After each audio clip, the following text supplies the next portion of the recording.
என்னன்பான இனிய உறவுகளே, செம்ம சீனுங்க. சூப்பர் அப்படின்னு தான் சொல்லணும். நம்ம தலைவர் பார்த்தீங்கன்னா, லேட்டா வராரு. வர்றவர் என்ன பண்ணுறாங்க, காவேரி அப்படி படுத்து அவங்களும் வந்துட்டீங்களான்னு எந்திரிக்க, "என்னம்மா லேட் ஆயிடுச்சு, இன்னும் நீ தூங்கலையா?" என்ன ஒரு கவனிப்புங்க. அப்பா! சும்மா நெஞ்ச பிசைஞ்சு எடுத்துட்டாருன்னு சொல்லணும். எனக்கு உண்மையிலே அவங்க கேட்ட விதம், உங்களுக்கெல்லாம் சாதாரண பார்க்குற காட்சியாக இருந்திருக்கலாம். "என்னம்மா இன்னும் தூங்கலையா?" அது ஒரு அன்பு அடி மனசில் இருந்தால் தாங்க அதெல்லாம் வரும். இல்லைன்னா, "என்ன தூங்காம இருக்கியா என்ன?" அப்படின்னு தான் நிறைய பேர் கேட்கலாம். "தூங்கு தூங்கு" அப்படின்னு சொல்லலாம். அவர் கேட்ட விதம் எனக்கு ரொம்ப பிடிச்சிருந்துச்சு. அதுக்கப்புறம் பாட்டி தாத்தா எப்படி இருக்காங்க அப்படி இப்படின்னு ஒரு அக்கறையாக காவேரி கேட்குறதும் அவங்க ரொம்ப ஃபீல் பண்ணி ஒரு மாதிரியாக இருந்தாங்க. காவேரி அப்படி இப்படின்னு தன்னோட மனசில் இருக்கிறத கொட்டுறாங்க. பதிலுக்கு விஜயும் அவங்க தாத்தா பாட்டி ரொம்ப ஃபீல் பண்ணுறாங்க. அவங்களுக்கு நினைவுகள்லாம் மறந்து மறந்து வருதான் அப்படின்னு சொல்லிட்டு ஒவ்வொருதாக அப்படி இன்ச்சு பை இன்ச்சாக பேசுகிற விதம் சூப்பராக இருந்துச்சுங்க. உண்மையிலே நல்லா இருந்துச்சு. படுத்துக்கம்மா அப்படின்னு சொல்லிட்டு முத்தம் கொடுத்துட்டு அவங்களோட ஒவ்வொரு சில நேரங்களில் பார்த்தீங்கன்னா அங்கே வந்து ஒரு புரிதல் அன்பு அப்படி தெரியுதுங்க. ஒரு சில நேரங்களில் ரொமான்ஸ் காதல் அது எல்லாத்துலேயுமே நம்ம தலைவன் தலைவி தலைச்சவங்க தானே, கொஞ்சம் கூட சலிச்சவங்க இல்லை தானே என்ன ஃப்ரெண்ட்ஸ். அடுத்து இங்கே பார்த்தீங்கன்னா ஆரம்ப சீனே அள்ளிச்சு தான். நிவின் டைவர்ஸ் கொடுத்துருடா வேணாண்டா, யமுனாக்கு அப்படியே தூக்கி வாரி போடுது. புருஷன் நிவின் வேணும்னா அந்த பிள்ளை என்ன பண்ணணும், அடங்கி போகணுங்க.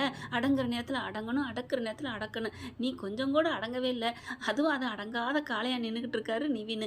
அப்போ நீ என்ன பண்ணணும், அப்போ அடங்கி போகணும். ஆனால் இவங்க இப்போதைக்கு ஐயோ அப்படிங்குது. ஆனால் நிவின் பார்த்தீங்களா, ஏன்னா விட்டு கொடுக்க முடியலை. அதான் பாம்புன்னு நினச்சி தாண்டவும் முடியலன்னு சொல்லுவாங்க இல்லையா, அந்த மாதிரி தான் யமுனாவை வேணான்னு சொல்லிட்டா இங்கே குமரன் அண்ணன் அங்கே காவேரி எல்லாம் இருக்காங்க. அவங்க உறவு அப்படியே சுத்தமாக அந்த போயிடும். இவளை கல்யாணம் பண்ணிக்கிட்டு வாழவும் முடியலை சொல்கிற அந்த பழமொழி தாங்க சரியாக வருது. பார்த்துக்கலாம் விடுமா அப்படின்னு சொல்லிட்டு எந்திரிச்சு போயிடுறாரு நிவின். அதாங்க இன்றைக்கி ஆரம்ப சீனு. அப்புறம் பார்த்தீங்கன்னா காலையில் எந்திரிச்சு விஜய் பார்த்தா காவேரி விஜய் மறுபடியும் 2 பேர் சீன் தான் வருது. நல்லா நிறைய சீன் காமிக்கிறாங்க. அதுவும் அழகான சீன்கள் தான். நானும் வர்றேன் அப்படிங்கிறாங்க காவேரி. வேணாம்மா ஏன் பாஸ் அப்படிங்கல. இல்லை நீ வந்தா உன்னை ஏதாவது திட்டுவாங்க, அது என்னால் தாங்க முடியாது அப்படிங்கிறாரு.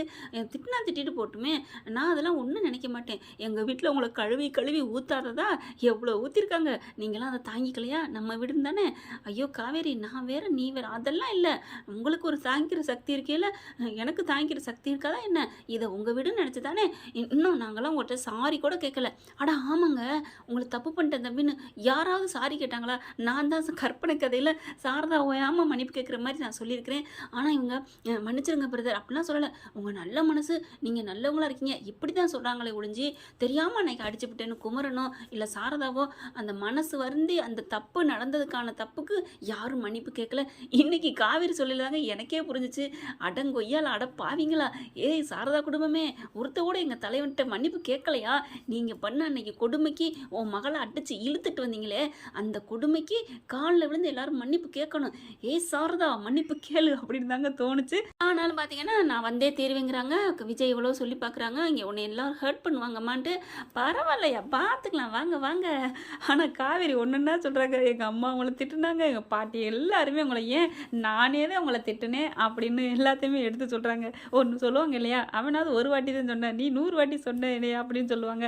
அந்த மாதிரி எல்லாத்தையும் ஞாபகப்படுத்துகிறாங்க. அடுத்து 2 பேரும் கிளம்பி போயிடுறாங்க. வாசலில் நிற்கிறாங்க. அப்பா எவ்வளோ நாளாச்சு நம்ம தாத்தா பாட்டி வீடு.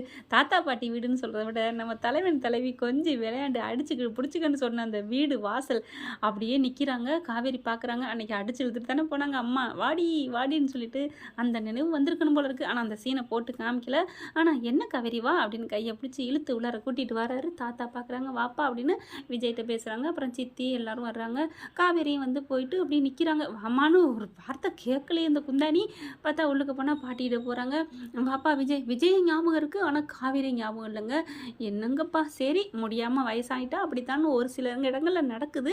என்னை விட்டுட்டு போயிட்டியாப்பா அப்படி இப்படின்னு பேசுகிறாங்க. இல்லை பாட்டி உங்களுக்கு ஒன்றும் ஆகாது பாட்டி, எனக்கு என்னமோ தெரிலப்பா, என்னென்னமோ கனவுல வருது அப்படி இப்படின்னு பேசுகிறாங்க. அப்புறமா காவேரி பார்த்துட்டு காவேரி வந்து பாட்டி இங்கே நீ யாருடி அப்படின்னு கேட்குறாங்க. நான் கூட கோவத்தில் கேட்குறாள்னு நினச்சா அவங்களுக்கு அப்பப்போ மறதி வருதுங்க. நீ நான் பாட்டி என் பொண்டாட்டி அப்படிங்கிறாங்க. உன் பொண்டாட்டியா அப்படிங்கிற மாதிரி பார்க்குது. அதுக்கப்புறம் சுயநினை வந்துடுதுங்க. அப்படியே கங்காவை மாறின சந்திரமியா மாறின பாருன்னு சொல்லுவாங்க இல்லையா, ஏய் நீ தானே என் பேரனை பிரித்து கூட்டிகிட்டு போனேன் அப்படின்னு சொல்ல ஆரம்பிக்கிறாங்க. அப்படியே விஜய் ஒரு மாதிரி ஆகுது. காவேரி அதெல்லாம் பார்த்துக்கலாம், ஏன்னா எல்லாத்தையும் தாங்குற இதயமாக தானே வந்திருக்கு நம்ம பிள்ளை, எம்புட்டோ பார்த்தாச்சு, இதெல்லாம் என்ன கொசு பாட்டி ஒன்றும் இல்லை பாட்டி அப்படிங்கிறாங்க. போடி என் பேரனை கூட்டிகிட்டு போக வந்தியா மறுபடியும், என் பேரனை விட மாட்டேடி விஜய், நீ என் கூட தான் இருக்கணும் வா அப்படின்னு சொல்லிட்டு இழுத்து பிடிச்சிக்கிறாங்க. காவேரி பார்த்து தாத்தா தாத்தா தான் எப்போவுமே சமமான தராசு இல்லையா, காவேரி ப்ளீஸ்மா அவளுக்கு முடியலம்மா. ஐயோ தாத்தா நான் அதெல்லாம் எதுவுமே நினைக்கல, என்னை தூக்கி போட்டு மிதிச்சாலும் நான் இங்கே தான் இருப்பேன், பாட்டி தானே பரவாயில்ல இங்கே தான் இருப்பேன்னு அப்படி பார்க்குறாரு விஜயும் அவங்களும். என்ன அப்படிங்கிற மாதிரி அதெல்லாம் இல்லை, பாட்டிக்கு இப்படி இருக்கையில் எப்படி பாஸ் நம்ம போக சொல்கிறீங்க, நான் யாரோ மூணாவது மனுஷில் பார்த்துட்டு போகிற மாதிரி நினச்சி வந்தேன்னு நினச்சிங்களா, இல்லவே இல்லை, நான் இனிமேல் இங்கே தான் இருக்க போகிறேன் அப்படிங்கிறாங்க. அப்படியே ராதா பார்க்குது அப்படிங்கிற மாதிரி. இதே அன்பு இருந்தானா ஐயோ அப்படின்னு இருப்பான், ஆனால் இவங்க அப்படிங்கிறோட நிப்பாட்டிக்கிறாங்க. இங்கே காவேரி அதெல்லாம் முடியாது, இருங்க பாட்டி நான் உங்களுக்கு இருங்க இருங்க அப்படின்னு சொல்லிட்டு வேகமாக உள்ளுக்கு போகிறாங்க. போயிட்டு சாமி கும்பிட்றாங்க. கும்பிட்டு விபூதி எடுத்தாந்து பாட்டி வச்சுக்கோங்க அப்படிங்கிறாங்க. வச்சு விடுமா, அடப்பாவி இப்போ தான் கொஞ்ச நேரத்துக்கு முன்னாடி திட்டுச்சு, இப்போ வச்சு விடுமாங்குது அப்படின்னு பார்க்குறாங்க. தாத்தாவும் பேரனும் இப்படி தாப்பா இருக்கிறா, அப்படியே ஒரு நாளைக்கு ஒரு நாள் ஒரு நேரம் நல்லா பேசுகிறா, ஒரு நேரம் இந்த மாதிரி பண்ணுறாப்பா அப்படிங்கிறாங்க. அப்படியே விஜய் என்னப்பா பண்ணுறது அப்படின்னு ஒன்றும் புரியலை. விஜய் பார்க்குறாங்க. காவேரி வந்துடுறாங்க. இங்கே பாருங்கள், நம்ம 2 பேரும் இனிமேல் அங்கே போக வேணாம், இங்கே தான் இருக்க போகிறோம் அப்படின்னு காவேரி சொல்கிறாங்க. ராதாவை பார்க்குறாங்க. ராதா இருந்துட்டு ஆமாப்பா விஜய் நீ இங்கே தானே இரு, அம்மாவுக்கும் முடியலை, நான் என்ன பண்ணுறதுன்னு தெரியல அப்படிங்கிறாங்க. காவேரியும் சரின்னு சொல்லி இருக்க பார்க்குறாங்க.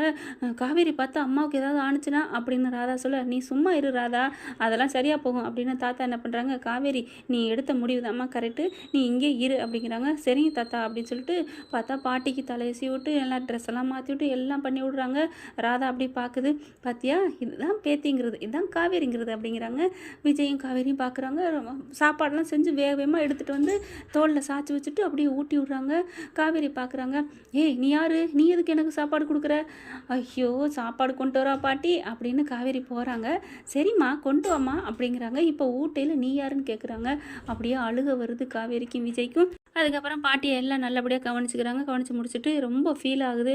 அப்புறமா எல்லாம் சாப்பிட்டு முடிச்சிடுறாங்க. ரொம்ப ஃபீல் ஆகுறாங்க. காவேரி வாமா நீ எதுவும் நினைக்காத விடு, அதான் நம்ம வந்துட்டோம்ல அப்புறம் என்ன அப்படின்னு பேக் எடுத்துகிட்டு நீ போப்பா ரெஸ்ட் எடுப்போ, ரொம்ப நேரமாக நின்றுக்கிட்டு இருக்கிற அப்படின்னு விஜயை பார்த்து தாத்தா சொல்கிறாங்க. சரிங்க தாத்தா அப்படின்னு சொல்லிட்டு மேலே போயிடுறாங்க. அதே கட்டம் போட்ட சட்டை பார்த்தீங்களா, ஒரு 2 பேரும் ஸ்டில் கொடுத்துருந்தாங்க பார்த்தீங்களா அழகாக, அதே சட்டை தான் போட்டிருக்காரு நம்ம தலைவர். அதுக்கப்புறம் ரூமுக்கு போயிடுறாங்க. போயிட்டு அப்படியே உட்காந்து பேசிகிட்டு இருக்காங்க. பாட்டி எப்படி கம்பீரமாக இருப்பாங்க, இந்த வயசுலலாம் நம்ம இப்படி இருக்காளேன்னு நம்ம நினைப்போமே, இப்படி ஆயிடுச்சு அப்படின்னு காவேரி சொல்ல, ஆமாம்மா நானும் அதான் சொல்கிறேன், எல்லாம் உங்களால் தான், என்ன நான் என்ன பண்ணேன் அப்படின்னு கேட்க, ஆமாம் நீங்கள் தான் நான் தான் முக்கியம்னு வந்தீங்கல்ல, அதுதான் காரணம். என்னடி நீ காரணம் இல்லைன்னு நான் சொல்லிட்டு இருக்கேன், கடைசியாக நான் காரணம்னு நீ சொல்கிற அப்படின்னு விஜய் சொல்ல, பின்ன என்னங்க பொண்டாட்டி தான் முக்கியம், நீங்கள் எதுக்கு வந்தீங்க, தாத்தா பாட்டி உங்களை எவ்வளோ கஷ்டப்பட்டு வளர்த்துருக்காங்க அப்படிங்கிறாங்க. ஆமாங்க ஒரு சீனுங்க விஜய் சொல்கிறாரு, தாத்தாவும் பாட்டி எவ்வளோ அன்பாக நம்மளை வளர்த்துருக்காங்க, அந்த மாதிரி ஒரு தாத்தா பாட்டி ஒரு பாசமான தாத்தா பாட்டி கிடைக்க கொடுத்து வைக்கணும், நம்மளோட குழந்தைய பெற்று நல்லபடியாக அவங்க கையில் கொடுக்கணும், அவங்க தான் வளர்க்கணும் அப்படின்னு சொல்லிட்டு அந்த வயிற்றில் கையை வச்சு அப்படி முத்தம் கொடுத்து, பாப்பா நீ நல்லபடியாக புறப்படா அப்படின்னு சொல்லிட்டு விஜய் சொன்ன விதம் அப்படியே நெஞ்சில் டச்சிங் ஆயிடுச்சுங்க. அப்படி தான் ஒரு சீனு, அதே தான் பேசுகிறாங்க. இந்த மாதிரி நம்ம தாத்தா பாட்டி அவங்க கையில் நம்ம பெற்று கொடுக்கணும், அவங்க எவ்வளோ பாசமாக என்னை வளர்த்தாங்க தெரியுமா காவேரி அப்படிங்கிறாங்க. அதைத்தான் நான் சொல்கிறேன், எவ்வளோ பாசமாக வளர்த்த ஒரு தாத்தா ஜீவன் பாட்டி ஜீவன், அந்த 2 ஜீவன்களையும் நீ விட்டுட்டு வரலாமாடா ஏன்டா வந்த, அப்படி என்னடா ஊரில் இல்லாத ஒரு பொண்டாட்டியை நீ பார்த்துட்ட அப்படின்னு சொல்ல, அடியே ஊரில் இல்லாத பொண்டாட்டியை நான் பார்க்கலடி, எனக்கேற்ற பொண்டாட்டியை நான் பார்த்தேன், எனக்கு வேணும்னு வந்தேன், என்ன காவேரி அப்படிங்கிறாங்க.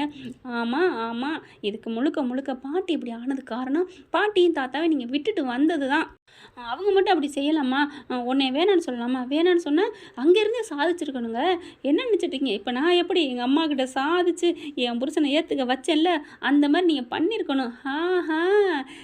சொல்லுவேடி சொல்லுவேன், உனக்காக நான் இங்கே வந்தோமா நீங்கள் சாதிக்கணும்னு சொல்லுவீங்களோ அப்படிங்கிறாங்க. ஆமாம் அப்புறம் ஏன் நீங்கள் வந்த அப்படிங்கிறாரு விஜய். நான் வந்தேன்னா அம்மா பாவம்னு வந்தேன் அப்படிங்கிறாங்க. அப்போ நானும் காவேரி பாவம்னு வந்தேன், அப்போது எனக்காத்தே வந்தீங்களா, இதே என்னடி கேள்வி, நீ வந்ததுனால தான் நீ வந்தேன், நீ வந்திருந்தா நான் ஏன் அங்கே வரப்போகிறேன், நீ ஏன்டி வரல, நீ அங்கே இருந்ததுனால தான் நானும் வந்தேன், நீ எங்கே இருக்கியோ அங்கே தான் நான் இருப்பேன், காவேரி எங்கே இருக்காளோ அதுதான் எனக்கு அயோத்தி அப்படின்னு சொல்லிட்டு விஜய்க்கு காவேரிக்கு செல்ல சண்டை போட்டுக்கிறாங்க. இருந்தாலும் நீங்கள் வந்து தப்புங்க, அப்படி என்னங்க பொண்டாட்டி தாசனம் இப்படியா இருக்கிறது, யார் என்ன சொன்னாலும் சரிடி, நான் பொண்டாட்டி தாசனாகவே இருந்துட்டு போகிறேன், எனக்கு என் பொண்டாட்டி என் செல்லம் முக்கியம் அப்படின்னு சொல்லிட்டு அப்படியே இருக்கே கட்டி அணைக்கிறாங்க. விடுங்க இதுக்கு ஒன்றும் குறைச்சல் இல்லை போங்க அப்படி சொல்லிட்டு தள்ளி விடுறாங்க. டே அவ்வளோ அப்படிலாம் நினைக்காதடா, நம்ம தாத்தா பாட்டியை நல்லபடியாக கவனிச்சுக்கிறோம் போதுமா, இனிமேல் சும்மா சும்மா அங்கே வரேன்னு சொல்லக்கூடாது ஓகேவா அப்படின்னு காவேரி கேட்குறாங்க. சரி விடு, அங்கெல்லாம் போகலை, அங்கேயும் ஒரு பாட்டி இருக்காங்களா, அதை கவனிக்க எங்கள் அக்கா எங்கள் அம்மா இருக்காங்க, நீங்கள் ஒன்றும் கவனிக்க வேணாம் அப்படிங்கிறாங்க. என்னடி நீ இந்த வீட்டு ஆள் மாதிரியே பேசுகிற அப்படின்னு விஜய் கேட்க, ஆமாம் நீங்கள் அந்த வீட்டு ஆள் மாதிரி பேசுகிறேன், நான் இந்த வீட்டு ஆள் மாதிரி தான் பேசணும் அப்படின்னு சொல்லிட்டு ரொம்ப அந்யோன்யமாகறாங்க. பரவாயில்ல காவேரி, நீ உண்மையிலே ரொம்ப நல்லவ தெரியுமா, கொடுத்து வச்சுருக்கணும் இந்த வீடே, உன்னை புரிஞ்சுக்கணும் பாட்டி அப்படிங்கிறாங்க. ஏங்க பாட்டி என்னை புரிஞ்சுக்காமலாம் இல்லைங்க, உங்கள் மேலே உள்ள பாசத்தில் தாங்க என்னை திட்டுனாங்க, என்கிட்ட டைவர்ஸ் கேட்டாங்க, அது உங்களுக்கு புரியுதா இல்லையா, நீங்கள் எப்படி எங்கள் அம்மா என் மேலே உள்ள பாசத்தில் தான் உங்களை திட்டுறாங்கன்னு சொன்னீங்க, அதே தான் நானும் சொல்லுவேன், உங்கள் மேலே அவ்வளோ உயிர் வச்சுருக்காங்க, அந்த விஜய்க்கு என்னால் பசுபதியால் உங்களுக்கு ஆபத்து வந்துருமோ அப்படிங்கிற பயத்தில் தாங்க என்னை டைவர்ஸ் கேட்டது, மற்றபடி என்னை நான் எப்படி இருந்தேன் அந்த வீட்டில், என்னை எப்படி தாங்கினாங்க, என்னங்க புரிஞ்சுக்காமல் பேசுகிறீங்க அப்படிங்கிறாங்க. எனக்கு என்ன ஆனாலும் சரி, நீங்களே இந்த வீட்டை விட்டு போனாலும் சரி, நான் பாட்டியை குணப்படுத்தி அவங்களுக்கு நல்லா ஆக்கி இங்கே தான் இருப்பேன், நான் எங்கேயுமே போக மாட்டேன் போடா அப்படிங்கிறாங்க. சரிடா சரிடா சரிடா, நீ சொல்லிட்டில்ல, நம்ம ஏன் அதை விட்டு போகணும், இந்த ரூமை பாரு, நம்மளை பார்த்து வா வான்னு கேட்குது, கொஞ்சங்கன்னு சொல்லுது அப்படிங்கிறாங்க. கொஞ்சிட்டா போகுது, ஏன் அவங்கள காக்க வைக்கிறீங்க அப்படின்னு சொல்லிட்டு அழகாக அடி கட்டி அணைச்சி முத்தம் கொடுக்குறாங்க. அப்படியே டவக்குன்னு என்ன பண்ணுறாங்க, காவேரி இந்த பக்கம் திரும்பிக்கிறாங்க, அணைச்சி அப்படியே கண்ணை மூடி காவேரி தலையில் வச்சு அப்படியே ஒரு நிமிஷம் அப்படி இருக்குங்க. அப்படி தான் சீனுங்க. அடுத்த வாரம் செம்ம சீனு போகும்போது பார்த்து என்ஜாய் பண்ண போகிறீங்க. இனிமேல் நம்ம தலைவி இங்கே காவேரி வீட்டில் தான் இருக்க போகிறாங்க, கொஞ்சம் விளையாட போகிறாங்க, பார்த்து ரசிக்க போகிறோம். அப்புறம் இன்னொரு முக்கியமான விஷயம் ஃப்ரெண்ட்ஸ், நான் உங்ககிட்ட ஒரு அன்பாக தாழ்மையோடு கேட்டுக்கிறேன். ஒரு வயதானவங்க தனிமையில் இருந்தால் ரொம்ப கொடுமைப்படுவாங்க, கஷ்டப்படுவாங்க அப்படிங்கிறத நம்ம எல்லாருமே கண்கூட அனுபவிக்கிறதாங்க. காலம் போன கடைசியில் சும்மா கிடக்க மாட்டியா அப்படின்னு சொல்கிற வார்த்தையை விட்டுட்டு உங்களுக்காக நாங்கள் இருக்கோம் அப்படின்னு சொன்னால் உண்மையிலே அவங்க ரொம்ப சந்தோஷப்படுவாங்க. அவங்க வயசானவங்களுக்கு நம்ம கொடுக்கறது பணம் காசு இல்லைங்க, ஆறுதலான வார்த்தையும் அரவணைப்பும் தான். இதை நான் உங்களோட அன்பாக நான் கேட்டுக்கிறேங்க.